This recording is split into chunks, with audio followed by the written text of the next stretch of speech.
ഐക്യ ജനാധിപത്യ മുന്നണി സ്ഥാനാർത്ഥി യോഹന്നാന് വോട്ട് ചെയ്തില്ല എന്ന് ആരോപിച്ചുകൊണ്ടായിരുന്നു ഇതിൽ 4 പേര് ഉൾപ്പെടുന്ന കോൺഗ്രസിൻ്റെ UDF പ്രവർത്തകരും അതിൽ ബന്ധുവായ ഒരാളും ചേർന്ന് അതിക്രൂരമായി ഈ ചവറ തെക്കുംഭാഗത്ത് താമസിക്കുന്ന വടക്കുംഭാഗം സ്വദേശിയായിട്ടുള്ള 3-ാം വാർഡിലെ ആ പഞ്ചായത്തിലെ 3-ാം വാർഡിലെ സജനയും ഒപ്പമുണ്ടായിരുന്ന സുഹൃത്ത് ബന്ധു കൂടിയായ നിജോയും അതിക്രൂരമായി ആക്രമിച്ചത്.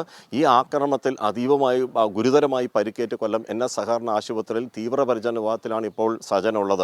തലയോട്ടിക്ക് വരെ പൊട്ടൽ സംഭവിച്ചു. ഇത് തമിഴ്നാട്ടിൽ നിന്നും മറ്റും വിദഗ്ധ ഡോക്ടർമാരുടെ വരവും കാത്താണ് ഇപ്പോൾ ബന്ധുക്കളുള്ളത്. അതാണ് നിലവിലെ അവസ്ഥ. അതേസമയം ഈ സംഭവം എന്തുകൊണ്ട് ഇത് സംഭവിച്ചു, എന്തായിരുന്നു ആക്രമണ ഉദ്ദേശം, ഇത് കണ്ടതിൻ്റെ ഒരു ദൃക്സാക്ഷിയുണ്ട്.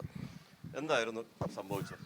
അവൻ ജോലിക്ക് പോകാൻ വേണ്ടി നിജയെ വിളിക്കാൻ വേണ്ടിയിട്ട് വന്നതായിരുന്നു. അപ്പോഴാണ് അവിടുത്തെ സന്തോഷ് അവിടെ ഇറങ്ങി നിന്ന് അവനെ ചീത്ത വിളിച്ചു. യോഹന്നാച്ചായ്ക്ക് UDF സ്ഥാനാർത്ഥിക്ക് വോട്ട് കൊടുക്കാതെ LDFന് വോട്ട് കൊടുത്തു എന്നതിൻ്റെ പേര് ചീത്ത വിളിക്കുകയും ആദ്യം അവൻ പോവട്ടെ എന്ന് സാരമില്ലാന്ന് കരുതി നിന്ന് അപ്പുറത്ത് ചേച്ചിയുമായിട്ട് സംസാരിച്ചുകൊണ്ട് നിൽക്കുമായിരുന്നു. ആ ചേച്ചി കൂടെ നിൽപ്പുണ്ട്. അപ്പോൾ അന്നേരം അവനെ കയറി നിന്ന് അമ്മേനെയും അപ്പനെയൊക്കെ കുറേ ചീത്ത വിളിച്ചപ്പോഴാണ് അവൻ തിരിച്ച് പ്രതികരിക്കുക. അങ്ങനെ വലിയ വഴക്കിലേക്ക് പോവുകയും ആ സതീഷ് പിന്നെ ഇപ്പുറത്തെ സന്തോഷ്, വേറൊരു സന്തോഷ്, അവനും ഇറങ്ങി വരികയും അവനാണെങ്കിൽ മുള്ളുവേലി ചാടി വന്നാണ് ഈ വഴക്കുണ്ടാക്കിയത്. അങ്ങനെയാണ് അവൻ്റെ പല്ല് പോയത്. പക്ഷെ അവന് മൊഴി കൊടുത്തിരിക്കുന്നത് അവനെ അടിച്ചു എന്ന പേരില്ല, അത് കള്ളപ്പരാതിയാണ്. അത് ഞാൻ കണ്ടതാണ്, അവൻ വീഴുന്നത് ഞാൻ കണ്ടതാണ്. സതീഷാണ് അവരുടെ വീട്ടിൽ നിന്ന് മറ്റേ പൈപ്പ് കഷ്ണം, നല്ല നീളവും അത്യാവശ്യം വീതിയൊക്കെ ഉള്ളൊരു പൈപ്പ് കഷ്ണം വെച്ചിട്ടാണ് സജൻ്റെ തലയ്ക്ക് അടിച്ചത്. രാത്രിയിലാണ്. ഇവിടെ കുറേ ആൾക്കാർ ഓടിക്കൂടിയെങ്കിലും ആരും ഒന്ന് പിടിച്ചു മാറ്റാനോ വഴക്ക് വേണ്ടാന്നൊന്നും അങ്ങനെ ആരും ഒന്നും പറഞ്ഞിട്ടുണ്ടായിരുന്നില്ല. എല്ലാവരും ദൂരെ മാറി നിന്ന് കണ്ട് ആസ്വദിക്കുകയാണ് ചെയ്തത്. അവന് 2 പ്രാവശ്യം തലയ്ക്കടിച്ച് അവൻ നിലത്ത് വീണപ്പോൾ അന്നേരവും ആരും ഓടിക്കൂടിയില്ല. ഈ സതീഷ് എന്ന് പറഞ്ഞവൻ അന്നേരമാണ് അവൻ്റെ വലത്തെ കൈക്കും കാലിനും പിടിച്ചിട്ട് അടിക്കുകയുണ്ടായി. അപ്പോൾ അവനിപ്പോൾ ഈ ഭാഗം ഒന്നും അനങ്ങുന്ന പോലുമില്ല. ഈ കൈയും കാലൊക്കെ ഉണ്ടെന്ന് പോലും അവൻ അറിയാത്തൊരവസ്ഥയിൽ അവിടെ കിടക്കുവാണ്. എനിക്കൊന്നും അറിഞ്ഞൂടാ. എൻ്റെ പൊന്നുമോൻ അനങ്ങുന്നില്ല. ഞാൻ എന്തോ പറയാനാ? എൻ്റെ പൊന്നുമോനില്ലെങ്കിൽ ഞാനില്ല, ഞങ്ങളില്ല ജീവിക്കാനായിട്ട്. എൻ്റെ പൊന്നുമോന് നീതി മേടിച്ചു കൊടുക്കണം. അവൻ മരണത്തിന് തുല്യമായിട്ട് അവൻ കിടക്കുക. ഞാൻ വെള്ളം കുടിക്കുന്നില്ല, അമ്മയെന്നൊന്ന് വിളിക്കുന്നത് കേൾക്കാനായിട്ട് കൊതിച്ചിരിക്കുക. ഞങ്ങൾക്ക് ആളാട്ടെങ്കിലും ഞങ്ങൾക്കൊന്ന് കിട്ടുമെന്നുള്ള കാര്യം എനിക്ക് അറിഞ്ഞുകൂടാ. എൻ്റെ കർത്താവിന് മാത്രം അറിയാം. എൻ്റെ മോന് നീതി മേടിച്ചു തരണം. എൻ്റെ മോൻ ഒരു വഴക്കിനും വക്കാലത്തിനും പോകുന്ന മോനല്ല, ഒരു ദുർസ്വഭാവവും എൻ്റെ മോനില്ല. എൻ്റെ മോൻ +2 വരെ ജോലിക്ക് പോകുന്നതിന് ഒരു നടക്കേടില്ല. ഇത് രണ്ടും എൻ്റെ മക്കളാണ്. ഒന്ന് എൻ്റെ അനിയൻ്റെ മോനും ഒന്ന് ഈ സജൻ എന്ന് പറഞ്ഞാൽ എൻ്റെ അനിയത്തിയുടെ മോനുമാണ്.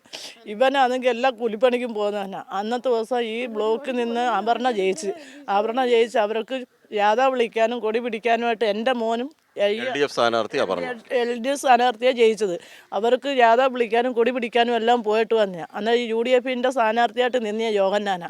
അയാൾക്ക് വോട്ട് ചെയ്തില്ല. എല്ലാവരും വോട്ട് ചെയ്യാമെന്ന് പറഞ്ഞെങ്കിലും അയാൾക്ക് വോട്ട് ചെയ്തില്ലെന്നും പറഞ്ഞാണ് എൻ്റെ കുഞ്ഞിനെ തടഞ്ഞു നിർത്തിയത്.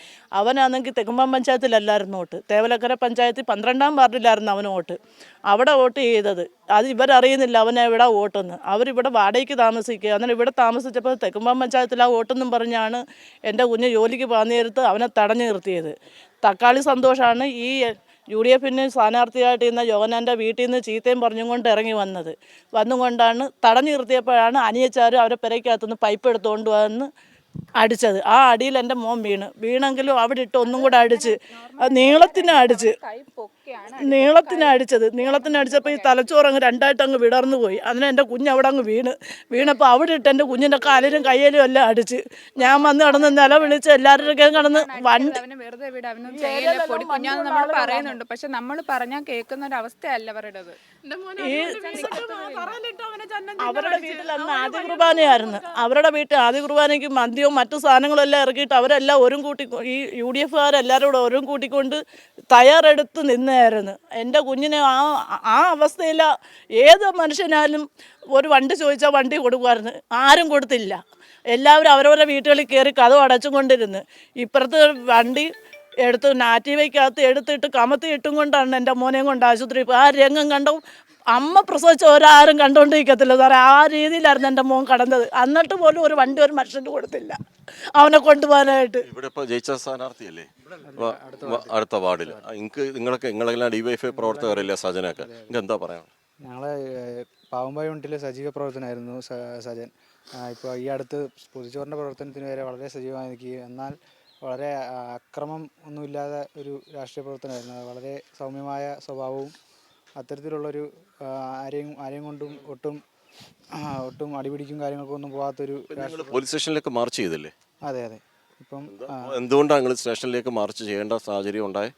അതായത് ഇപ്പോൾ പ്രതികളായ രണ്ടുപേർക്ക് ജാമ്യം കിട്ടിയൊരു അവസ്ഥയാണ് ഇപ്പോൾ നിലവിലുള്ളത്. അപ്പം അവർക്ക് ജാമ്യം കിട്ടത്തക്ക കോടതിയിൽ നിന്ന് കോടതിക്ക് ജാമ്യം കിട്ടത്തക്ക വകുപ്പുകളിട്ടാണ് പോലീസ് കേസെടുത്തിരിക്കുന്നത്. കൂടാതെ ഈ ഈ ഈ ഒരു പരിക്ക് പറ്റിയിരിക്കുന്ന സാജനെയും പ്രതിയാക്കിക്കൊണ്ടുള്ള ഒരു കേസ് അവരും കൊടുത്തിട്ടുള്ള അതും FIR ചെയ്തിട്ടുണ്ട് എന്നാണ് അറിയുന്നത്.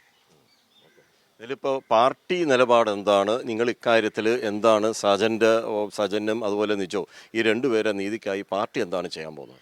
വളരെ ആസൂത്രിതമായി ചെയ്തിട്ടുള്ള ഈ ആക്രമണം വളരെ പൈശാചികമാണ്. അതുപോലെ തന്നെ ആ കുടുംബത്തിന് അദ്ദേഹത്തിൻ്റെ അവസ്ഥ വളരെ ദയനീയമായ സാഹചര്യമാണ്.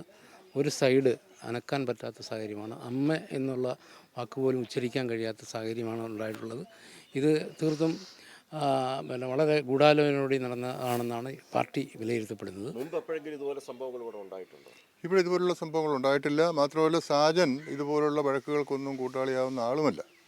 അവൻ നിത്യ ജീവിതത്തിന് വേണ്ടിയിട്ട് എന്ത് തൊഴിലും നടത്തി ജീവിക്കുന്ന ഒരു നല്ല ചെറുപ്പക്കാരൻ, 26 വയസ്സേ ഉള്ളതാനും. അവനാണ് ഇപ്പോൾ ചലനശേഷിയില്ലാതെ ജീവിതത്തോട് മല്ലടിക്കുന്നത്.